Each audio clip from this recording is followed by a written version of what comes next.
예, 로마서 1장 1절에서 7절 말씀 보도록 하겠습니다. 한 절씩 교독하겠습니다. 예수 그리스도의 종 바울은 사도로 부르심을 받아 하나님의 복음을 위하여 택정함을 입었으니 이 복음은 하나님이 선지자들을 통하여 그의 아들에 관하여 성경에 미리 약속하신 것이라. 그의 아들에 관하여 말하면 육신으로는 다윗의 혈통에서 나셨고 성결의 영으로는 죽은 자들 가운데서 부활하사 능력으로 하나님의 아들로 선포되셨으니 곧 우리 주 예수 그리스도시니라. 그로 말미암아 우리가 은혜와 사도의 직분을 받아 그의 이름을 위하여 모든 이방인 중에서 믿어 순종하게 하나니 너희도 그들 중에서 예수 그리스도의 것으로 부르심을 받은 자니라.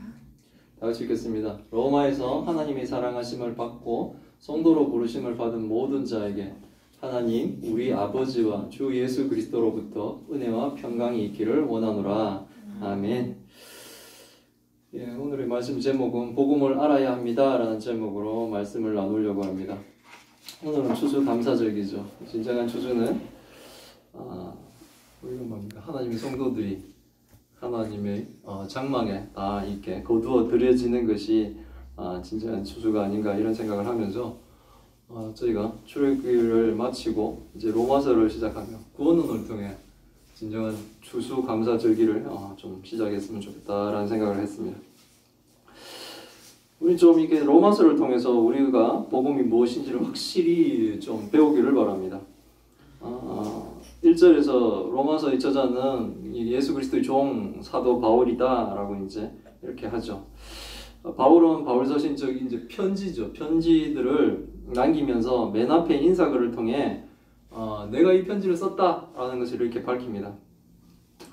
그러다 이제 바울이 저자이긴 한데 이 기록은 또 딴 사람이 했어요. 그리고 바울이 직접 쓴 건 아니라는 거죠. 이렇게 누가 듣고 썼던지 그랬습니다. 몸이 아파서 이제 어떤 이유인지 정확하게는 알 수 없지만 로마서는 누가 기록을 했느냐 하면 드디오라는 사람이 이제 기록을 했어요. 그게 이제 로마서에 또 나옵니다. 로마서 16장 22절에 보면 이 편지를 기록하는 나 드디오도 주 안에서 너희에게 문안한다 라고 이제 이렇게 딱 성경을 통틀어 이 드디오는 딱 이곳에 한 줄만 기록된 인물이에요. 어쩌면 대부분의 많은 성도들은 이렇게 드디오와 같이 이름도 없이 빛도 없이 로마서라는 이 대작을 남기고도 이 무명의 사람처럼 사라져 가지만 하나님은 결코 우리를 잊지 않으시고 성경에 드디오를 이렇게 기록하여 한 줄이라도 그 이름을 기록하여 남기신 것처럼 우리의 이름이 빛나는 이 하나님의 생명책에 우리는 기록될 것이다 라는 것을 이 드디오라는 사람의 이름이 기록된 것을 보면서 또 그런 생각을 좀 해보게 됐습니다. 알지는 못하지만 이 로마서를 기록했는 사람이 바울의 편지지만 기록은 드디오가 했구나 라는 것을 알게 하면서 이 드디오라는 사람이 과연 어떤 인생을 살았는지 이런 부분에 대해서는 모르지만 이렇게 이 로마서를 기록함으로 이게 2000년이 넘어도 우리도 이 로마서를 읽을 수 있도록 하나님이 드디오라는 사람을 쓰셨구나 라는 것을 알듯이 우리도 뭡니까? 이 인생을 한 번씩 살고 그냥 가지만 우리를 통해 하나님의 성도들을 이렇게 뭡니까? 구원하는 길의 통로로 우리를 하나님이 또 쓰시고 하나님은 뭡니까? 무명처럼 사라져 가지만 우리들을 하나님은 기억해 주신다라는 것이 참으로 큰 은혜가 되는 것입니다. 로마서의 기록 장소와 시기는 고린도에서 기록됐을 것이다. 고린도에서 아마 예수님이 오시고 한 57년 정도에 기록됐지 않은가 그런 얘기를 학자들이 합니다. 이유는 로마서 15장 후반부에 이제 나오는데 바울의 3차 여행 전도가 53년에서 57년 정도 경이었는데 바울은 3차 전도 여행을 고린도 지역에서 이제 마치고 각 그 지역에 있는 이 뭡니까 교회들을 돌면서 모금한 연보를 이제 헌금이죠. 헌금을 예루살렘 교회로 가지고 가려고 준비하는 중이었습니다. 그 내용이 어디에 나오냐면 15장 25절에서 한 26절 정도에 나와요. 그러나 이제는 내가 성도를 섬기는 일로 예루살렘에 가노라. 이제 고린도 지역까지 와서 그리고 다시 뭡니까 이제 예루살렘에 가겠다는 거죠. 이는 마게도니아와 아가야 사람들이 예루살렘 성도 중 가난한 자들을 위하여 기쁘게 얼마를 연보했습니다. 아마 이제 예루살렘의 성도 중에 이제 가난한 자들이 있었겠죠. 그러다 보니까 마게도니아 아가야 지역에 있는 교회가 그들을 위한 이 헌금들을 한 거예요. 그러니까 교회가 뭐 마게도니아는 썩 잘 살고 아가야는 뭐 썩 잘 살았겠습니까만은 성도들이 헌금을 하며 더 어려운 형편이 된 예루살렘 성도들 중에 가난한 사람들 돕기 위해 그 연보한 것을 이제 기쁘게 이제 가지고 가려고 그렇게 했다는 거예요. 마게도니아 아가야는 고린도 지역의 북쪽과 남쪽을 말하는 거거든요. 그러니까 그 고린도 지역이죠. 그때 사도행전에 또 이제 이 얘기가 나와요. 뭐냐면 거기서 이게 이제 고린도 지역이에요. 거기서 석 달 동안 있다가 배 타고 수리아로 가고자 할 때 그때 유대인들이 자기를 해하려고 공모함으로 마게도니아를 거쳐 돌아가기로 작정하였다. 이렇게 얘기했죠. 그러니까 이제 이 석 달 고린도에서 기다리는 동안에 로마서가 기록되었다고 이제 추정들을 하고 있는 거예요. 장소는 고린도이고 기록 연도는 그래서 AD 한 57년 예수님이 오시고 한 57년 경에 기록되었구나라는 것을 좀 알 수 있죠. 그리고 이제 이 로마서가 누구를 위해서 기록되어 있냐면 로마에서 하나님의 사랑하심을 받고 성도로 부르심을 받은 모든 자에게 바꿔 말하면 뭡니까? 바울이 쓴 로마서의 대상은 우리 모든 성도들이라는 거죠. 하나님의 사랑을 받은, 그래서 하나님의 아들 예수 그리스도를 구주로 믿는 사람들, 그 사람들이 바로 성도죠. 우리들이죠. 이런 모든 성도, 세상의 모든 성도에게 하나님이 바울을 통해서 하나님의 편지를 지금 전달하는 거예요. 하나님이 바울의 입을 통해서 아까 더디오의 뭡니까? 기록을 통해 우리에게 바울 서신의 이 편지를 하나님이 우리에게 전하시는 거예요. 편지의 목적은 하나님 우리 아버지 주 예수 그리스도로부터 은혜와 평강이 이 바울의 편지를 읽는 모든 사람에게 있기를 원한다는 거죠.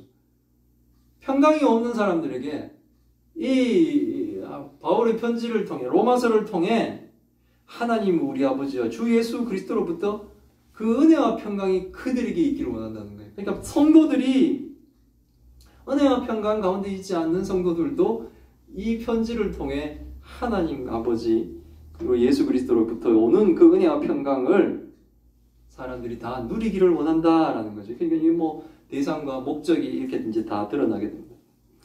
당시 로마는 유럽의 전 지역과 북아프리카 그리고 온 유대와 사마리아 땅까지 이제 지배하는 아주 초강대국이죠. 그 세력들이 뭡니까? 점점 막 이렇게 넓어지고 있는 겁니다. 그래서 사도들이 직접 로마에서 교회를 세우지 않았지만 로마에는 뭡니까? 하나님의 은혜를 입은 성도들이 있었고 그들이 교회를 이루어 뭡니까? 하나님을 섬기고 있었다는 거예요. 바로 그들에게 대한 소식을 들었고 어쩌면 성도를 만나기도 했다고 이제 추측이 좀 되죠. 그래서 바울은 몇 차례 로마로 가려고 합니다. 로마에 교회가 세워져 있고 그 성도들이 있다는 얘기를 듣고 자기가 그곳에 가서 예수 그리스도의 복음을 더 확실하게 전해주고 싶은 마음이 생긴 거죠.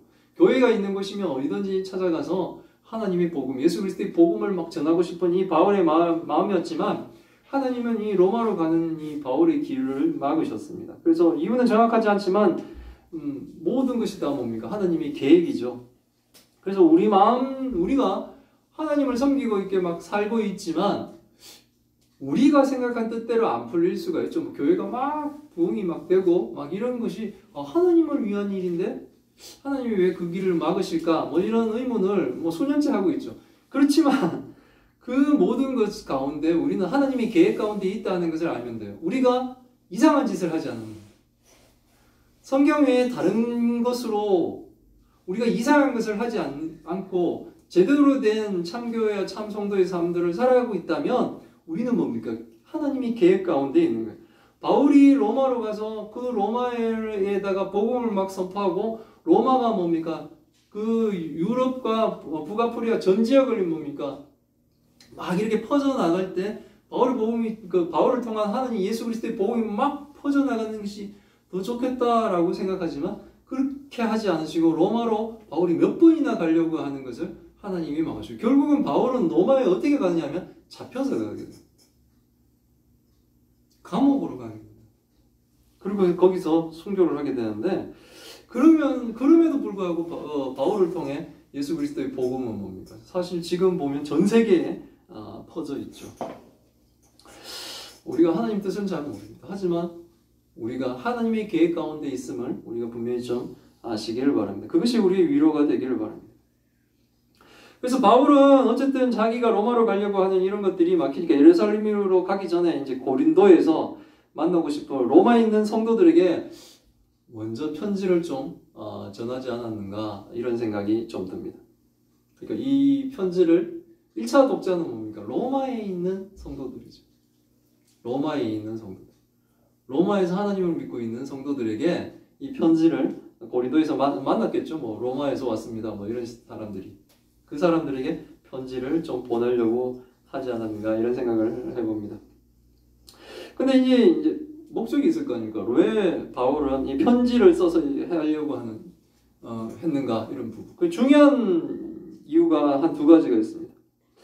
첫 번째는 로마의 성도들에게 구원의 참 원리를 미리 편지로 설명하고 싶었다는 거죠. 그래서 로마의 성도들이 복음을 오해하고 있는데 그것은 구원이 인간의 선행이나 사람들의 공적이나 또는 율법을 행해야지만이 이루어지는 것을 오해하고 있는 부분이 있더라는 거죠. 로마의 성도들을 만나서 이렇게 로마에서는 어떻게 복음을 믿는가 그들이 믿는 것을 이렇게 들어보니 로마 사람들이 지금 좀 교회는 세워지고 성도들이 생겼고 한데 들어보니까 이 복음을 좀 오해하고 있다는 거죠. 그러니까 하나님의 은혜, 예수 그리스도를 믿어 하나님의 은혜로 우리가 구원받는 이신칭이 우리가 믿음으로 구원을 얻는다는 것에서 벗어나 사람이 뭔가를 자꾸 하려고 한다는 거예요. 인간의 공적, 인간의 선행, 율법을 잘 지켜야 되고 뭐 이런 것들의 오해가 있구나라는 것을 알고 그것을 바울은 오직 믿음으로 구원을 받는다라고 하는 참 구원의 진실을 가르치고 싶었던 것이 바울 로마서의 첫 번째 목적이에요. 두 번째는 로마 교회가 당면한 믿음이 강한 자, 약한 자 간에 야기된 몇 가지 문제점을 좀 해결하고 싶은 거예요. 교회 내에 유대인 성도들이 있습니다. 유대인 성도와 이방인 성도 간의 갈등이 있는 거예요. 그것들을 해소해서 좀 화목하게 하는 것이 두 번째 편지. 뭐 출신 성분 따지듯이 교회에 계층이 생겨버리는 거예요. 그래서 그렇지 않다. 우린 다 뭡니까? 예수 그리스도를 머리로 교회 내에서 다 뭡니까? 예수 그리스도의 몸을 이루는 한 형제다라는 것을 이렇게 가르쳐 싶은 거예요. 이런 목적으로 로마서는 쓰였습니다. 그러나 전체적인 로마서는 뭡니까? 설교 시작부터 얘기했지만 추수감사절이 가장 큰 것은 성도들이 뭡니까? 하나님의 그 장막으로 추수되어 들어가는 거죠. 그것처럼 전체적인 내용은 구원론을 로마서에서는 얘기하고 싶어합니다. 로마서는 구원론을 우리에게 올바르게 가르쳐주고 우리가 복음을 잘못 알아 구원에 실패하지 않기를 바라는 이 하나님의 마음과 은혜가 로마서에 들어있습니다. 그래서 우리 성도들의 목적이 결국은 뭡니까? 궁극적으로는 우리가 하나님 나라에 천국에 가는 것이 우리의 소망이지 않습니까? 그것을 온전히 이루기를 바라는 거예요. 그래서 오늘 보면 로마서 인사 부분에 해당되지만 매우 중요한 내용이 1절부터 7절까지 있습니다. 그게는 복음의 근본과 복음을 위한 사명이 1절에서부터 7절 사이에 있기 때문에 오늘은 그렇게 이제 한번 시작해 볼게요. 바울은 1, 2절에서 자신을 소개합니다. 자신은 예수 그리스도의 종이라고 합니다. 종은 주인의 뜻대로 섬겨야 하는 존재죠. 종은 주인의 소유입니다. 자기 몸이 자기 게 아닌 거죠. 주인의 소유가 된 것이 바로 종입니다. 그런데 바울은 뭡니까? 예수 그리스도의 종이라고 합니다. 예수 그리스도가 의도하고 예수 그리스도가 마음먹은 대로 예수 그리스도가 향하는 곳으로 바울은 움직여야 되는 그런 종이라고 합니다. 내가 마음대로 할 수 있거나 나의 뜻을 주장할 수 없는 신분이 바로 종이죠. 우리가 어떤 사람이라는지 우리의 정체성을 우리는 좀 알아야 됩니다. 우리는 누구냐면 하나님의 종들입니다.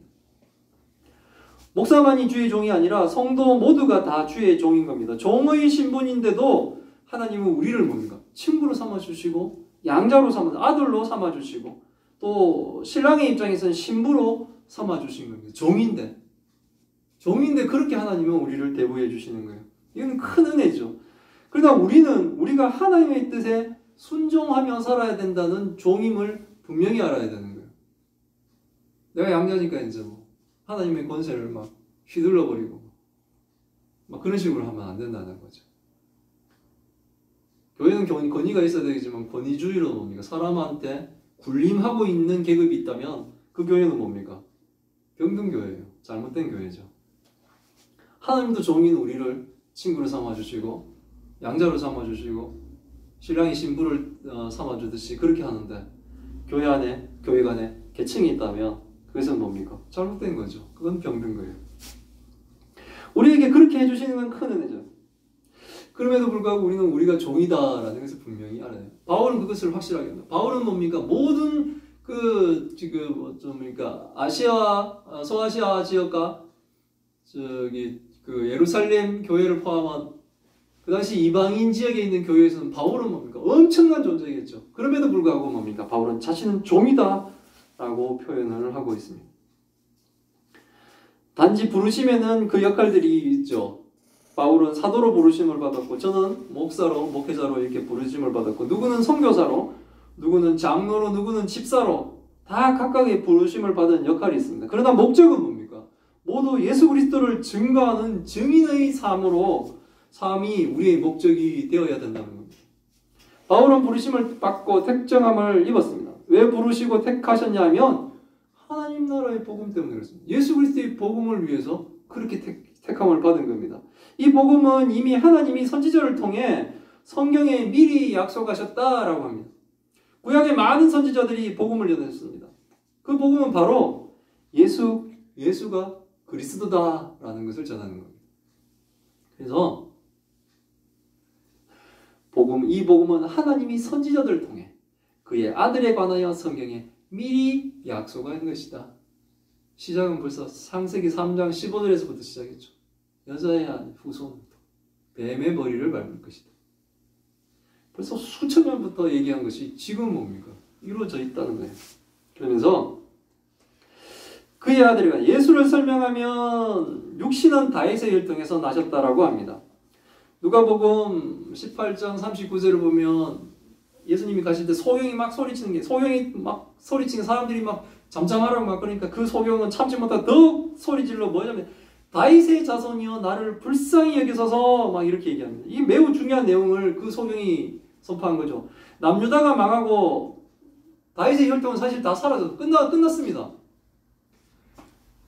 북이스라엘 남유다가 망할 때 이스라엘은 끝난 거예요. 그러나 남유다 특히 왕족으로 이렇게 내려오는 다윗으로부터 다윗 이전부터 해서 다윗을 왕으로 해서부터 이렇게 내려오는 남유다의 왕들은 왕 시드기야가 바벨론 느부갓네살 앞에서 자식들이 다 죽는 것을 보여주고 느부갓네살은 참으로 잔인한 왕이죠. 시드기야 왕이 자식들이 다 죽는 것을 보이고 그것을 영원히 기억하기 위해서 눈을 뽑아버립니다. 그러니까 눈이 뽑힌 상태이기 때문에 제 아기가 마지막 본 그 장면을 잊을 수가 없는 거예요. 자식들이 죽는 장면. 이 비극의 순간에 다윗의 혈통은 사실 뭡니까? 끊어진 거예요. 그러나 많은 선지자들이 메시아가 다윗의 후손으로 온다고 하였기에 이스라엘 백성들은 계속 뭡니까? 핍박받으면 받을수록 뭡니까? 자신들을 구원할 그 메시아를 기다립니다. 이것이 메시아 대망사상이죠. 예수님이 오실 당시 이스라엘에서 이 메시아 대망사상은 최고조에 달하는 이건 뭡니까? 가장 살기 힘들었다는 거예요. 가장 타락되어 있다는 거예요. 한때는 이스라엘 백성들은 바벨론의 포로에서 귀환해 성전을 재건하는 스룹바벨이 우리의 메시아일지도 모른다 이런 희망도 가졌지만 그건 착각이었죠. 스룹바벨이 예수 그리스도가 아니었어. 그리스도가 아니었어. 그들은 그래서 뭐 더욱더 열렬히 메시아를 기다려요. 왜 기다립니까? 살기 힘들기 때문에 기다려요. 로마의 압제에 세금도 많고 로마에도 세금 뺏기고 바리새인들 종교 지도자인 서기관 제사장한테도 뺏기고 그 다음 유대왕 헤로다에게도 뺏기고 참으로 사람들이 살기 힘든 때가 되었습니다. 그래서 백성들이 살아가기 힘들면 힘들수록 뭡니까? 그들은 기름 부음을 받은 자, 그들의 왕이요 제사장이요 선지자인 메시아, 헬라어로는 그리스도 기다릴 수밖에 없는 거예요. 그래서 이스라엘 백성들은 그들의 과거의 영광을 회복시켜줄 메시아를 고대합니다. 다이담처럼 칼 들고 와서 뭡니까? 적들을 다 죽여버리고 다 물리쳐버리고 영토를 다시 다 찾아주는 이 뭡니까? 그런 강력한 왕을 고대하고 고대했습니다. 메시아 대왕사선이 극에 달았을 때 드디어 예수 그리스도가 오셨습니다. 그런데 그들이 기대하는 뭡니까? 완전히 다릅니다. 이스라엘 회복시킬 메시아를 기대했는데 그분은 달랐습니다. 예수님이 오병이어의 기적을 일으키실 때, 사람들을 배불리 먹이실 때, 우리 메시아인가? 라고 잠깐 뭡니까? 그들은 기대했었는데 그분은 뭡니까? 적들을 물리치는 게 아니라 오히려 뭡니까? 사랑 타령만 하고 있는 거예요. 원수를 사랑하라고 막 그렇게 말씀하시고 계십니다. 메시아를 기다린 만큼 그들은 분노해버립니다. 결국 예수 그리스도를 십자가에 못 박아버립니다. 십자가 처형은 이스라엘 백성들에게는 일반적인 사형의 방법이 아닙니다. 그들에게 나무에 매달려 죽는다는 것은 하나님의 저주를 받기 때문에 그 죽음은 절대로 피해야 될 겁니다. 신명기에 나타나 있어요. 사람이 만일 죽을 죄를 범함으로 내가 그를 죽여 나무 위에 달거든 그 시체를 나무 위에 밤새도록 두지 말고 그날의 장사여 내 하나님 여호와께서 내 기업으로 주시는 땅을 더럽히지 말라. 결정적인 얘기를 하죠. 나무에 달린 자는 하나님께 저주를 받았습니다. 그래서 나무에 매달려 죽는 죄는 이스라엘 백성들은 하나님의 저주가 최고의 뭡니까? 최고 수위의 벌이죠. 그러니까 그거는 아니라고 생각하는 거예요. 그리고 예수님이 탄생하기 한 5, 60년 전에 로마 장군 폼페이우스가 유대를 점령할 때 이스라엘 백성들 2만 명을 십자가에 매달려 죽였습니다. 2만 명이 십자가에 매달려 죽인다는 것은 정말 상상도 하기 힘든 비극이에요. 길거리에 십자가 쭉 매달고 막 거기 사람들을 매달았다고 생각해 보십시오. 우리가 전봇대 서 있는, 요즘 전봇대도 잘 안 보이는 거지만 옛날 전봇대들이 막 이렇게 쫙 있는데 거기 전봇대마다 사람들이 매달려 죽어 있다고 생각해 보십시오. 끔찍하죠. 그것도 2만 명이나.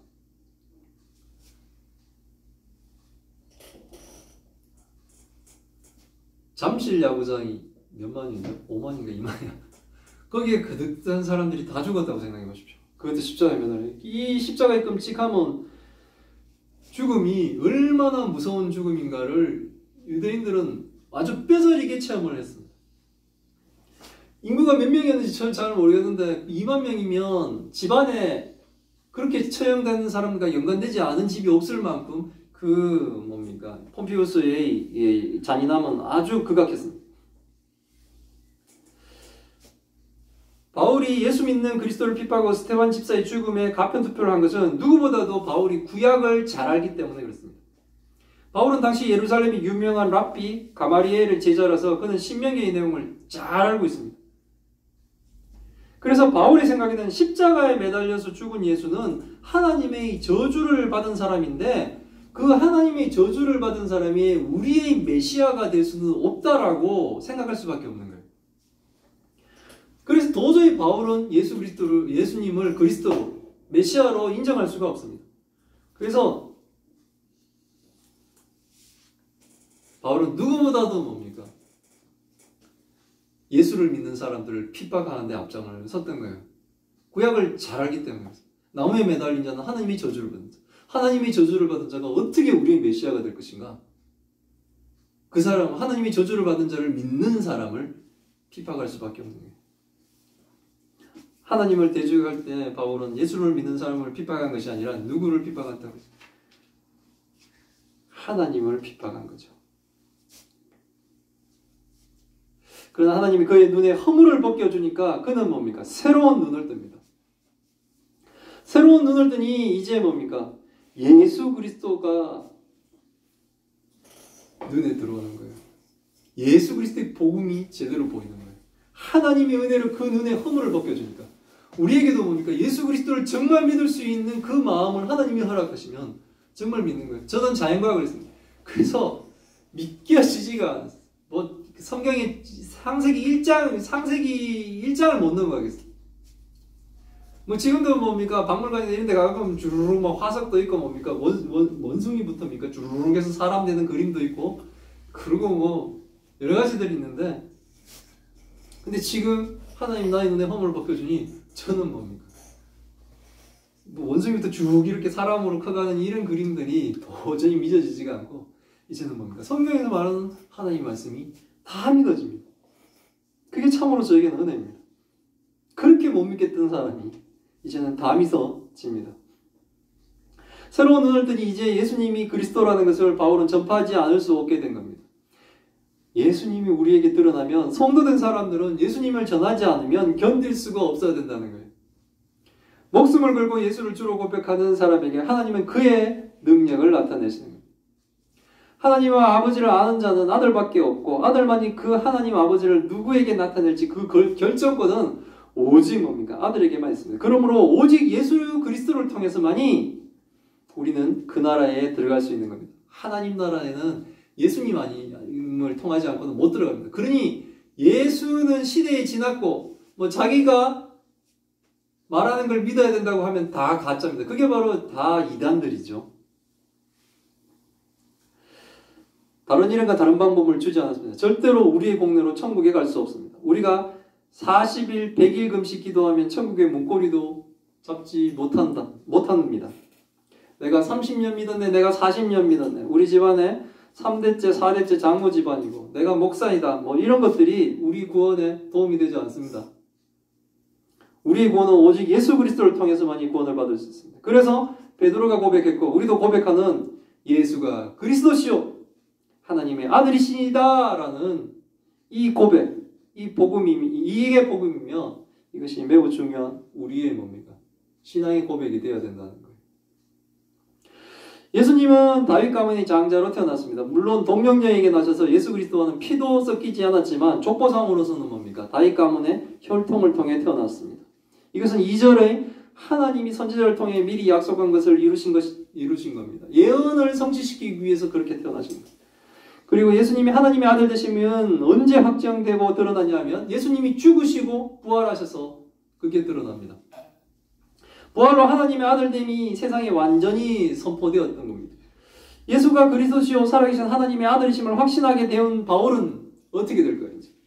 예수를 믿는 사람을 잡아 죽이던 사람이 이제는 뭡니까? 자신의 목숨을 내어놓고 예수 그리스도를 전하는 사람으로 180도 달라진 삶을 살게 되는 겁니다. 우리가 그렇게 사는 거예요. 예수 그리스도를 몰랐을 때는 뭡니까? 교회 가는 사람들이 한심하게 보이죠. 우리가 예수 그리스도를 믿지 않을 때는 교회라는 것이 쓸데없는 것처럼 보입니다. 그리고 뭐 이거 믿는다 저거 믿는다 전회 가나 교회 가나 다 똑같다라고 자꾸 생각합니다. 근데 이제 예수를 믿으니 완전히 달라졌습니다. 하나님을 섬기지 않고는 사람이 살 수 없다는 것을 알게 됐습니다. 하나님을 섬기지 않고는 우리는 뭡니까? 영원한 지옥의 심판을 받을 수밖에 없다는 것을 확신하게 됩니다. 그러니 뭡니까? 내 사랑하는 사람부터 예수 믿으라고 자꾸 전할 수밖에 없는 거예요. 제가 하나님을 제일 처음에 딱 믿고 나니 우리 부부가 딱 제일 처음에 눈에 들어오는 게 부모였어요.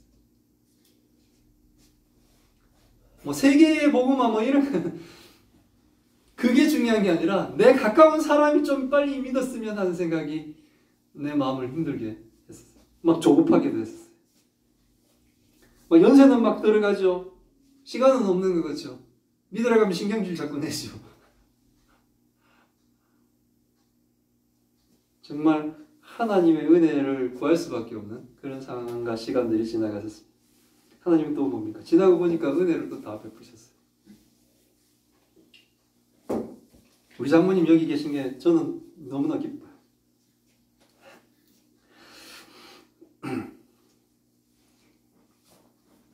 자, 5절과 6절을 보면 예수로 인해 바울은 은혜를 받았고 사도의 신분도 받았습니다. 자신의 신앙심과 노력이 아니고 오직 예수 그리스도의 은혜를 받은 겁니다. 사도가 되는데 무슨 자격과 막 이런 것들 막 습득하면서 가는 것이 아니라 하나님의 은혜였다라는 바울의 고백입니다. 우리가 잘해서 교회 직분을 받는 것이 아니라는 거죠. 하나님의 은혜를 직분도 받고 봉사도 하게 됩니다. 은혜를 부어주시는데도 거절하고 있으면 뭡니까? 하나님의 방법은 그겁니다. 버리시는 거예요. 내버려 두시는 거예요. 제가 목사가 안 돼도 이 땅에 하나님 나라를 세워주며 하나님의 교회는 굳건히 있어갑니다. 제가 목사가 안 된다는 것이 하나님 나라의 치명적인 어떤 약점이나 허물이나 상처가 되지 않습니다.